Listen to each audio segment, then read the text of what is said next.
رمضان المبارک کا جو مہینہ آنے والا ہے، اس میں اللہ تبارک و تعالی نے یہ سرنڈر کرنے کی تربیت دی ہے،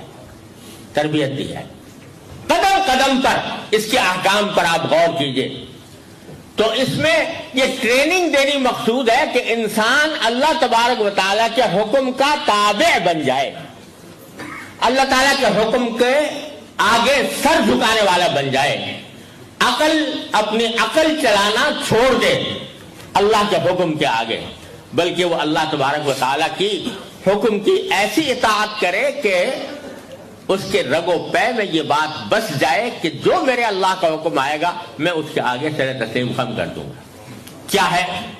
دیکھو، رمضان کے اندر، رمضان میں سب سے پہلا جو سب سے عظیم عبادت ہے وہ کون سی ہے؟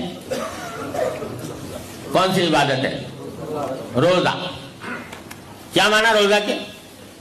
کہ کھانا چھوڑو، پینا چھوڑو اور اپنی جنسی خواہشات، سیکسول ڈیزائرز جو ہیں ان کو قابو کرو کہ دن کے وقت میں تم اس کے اوپر عمل نہیں کر سکتے۔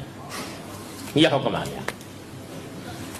تو اب اگر ذرا سوچو، کوئی لاجک لگاؤ اس میں۔ بعض لوگ اس کی حکمت بیان تو کرتے ہیں، حکمتیں بے شک ہیں، روزہ رکھنے میں بہت سارے فوائد بھی ہیں، لیکن وہ در حقیقت ضمنی فوائد ہیں، ثانوی ہیں، سیکنڈری فوائد ہیں۔ لیکن اصل فائدہ جو مقصود ہے وہ یہ ہے کہ جب ہم نے کہہ دیا کہ کھانا بند کر دو، فوراً بند کر دیا۔ یہ جو بھی بند کرنے کا حکم آیا بندے نے فوراً بند کر دیا۔ کس طرح؟ کہ جب صبح صادق ہوئی، صبح ہوئی تو اس وقت حکم آ گیا کھانا بند کرو۔ اب اگر فرض کرو صبح صادق ہو گئی اور 1 منٹ آدمی زیادہ کھاتا رہا، 1 منٹ 2 منٹ صبح صادق کے بعد کھاتا رہا، روزہ ہوگا؟ نہیں ہوگا۔ بھلا بتاؤ، کوئی لاجک بتاؤ یار کہ اس کے پیچھے یہ، یعنی فرض کرو آج یہاں تو بڑا لمبا روزہ ہوتا ہوگا نا، آج کل روزہ آئے گا تو 14-16 گھنٹے کا ہوگا شاید، تو کوئی آدمی 14 گھنٹے روزہ رکھے، 15 گھنٹے صرف 2 منٹ شروع کے وہ اس نے کھانے میں گزار دیے، روزہ ہوا کہ نہیں ہوا؟ نہیں ہوا۔ یہ جو 14-15 گھنٹے گزرے، حالانکہ اس میں بھوکا رہا، پیاسا رہا، نہ کھایا نہ پیا، لیکن روزہ نہیں ہوا۔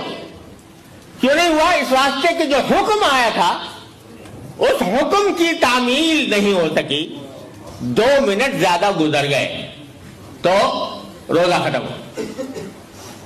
تو یہ کیا لاجک کے اعتبار سے اگر دیکھو تو بھائی مقصد تو یہ تھا نا کہ سارا دن آدمی کھائے پیے بغیر گزارے، سارا دن گزارا، صرف 2 منٹ ہی کی تو بات تھی، لیکن اس 2 منٹ کی وجہ سے سارا روزہ جاتا رہا، سارا دن روزہ رکھ لیا، 14 گھنٹے 15 گھنٹے، غروب ہونے میں 1-2 منٹ باقی تھے اور اس وقت کھا لیا، روزہ ہوا؟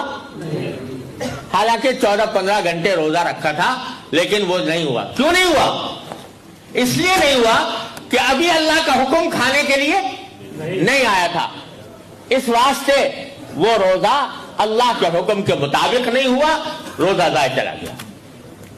اب اگر کوئی شخص اس کے اوپر فلسفہ نکالے، کوئی اس کی فلسفی تلاش کرے، اس کی لاجک کیا ہوئی، تو لاجک سوائے اس کے کچھ نہیں ہے کہ یہ بتلانا ہے، اس بات کی ٹریننگ دینی ہے کہ جس لمحے ہمارا حکم، جو حکم آ جائے، تمہارا کام یہ ہے کہ اس کی اتباع کرو، اس کو مانو، اس کے اوپر عمل کرو۔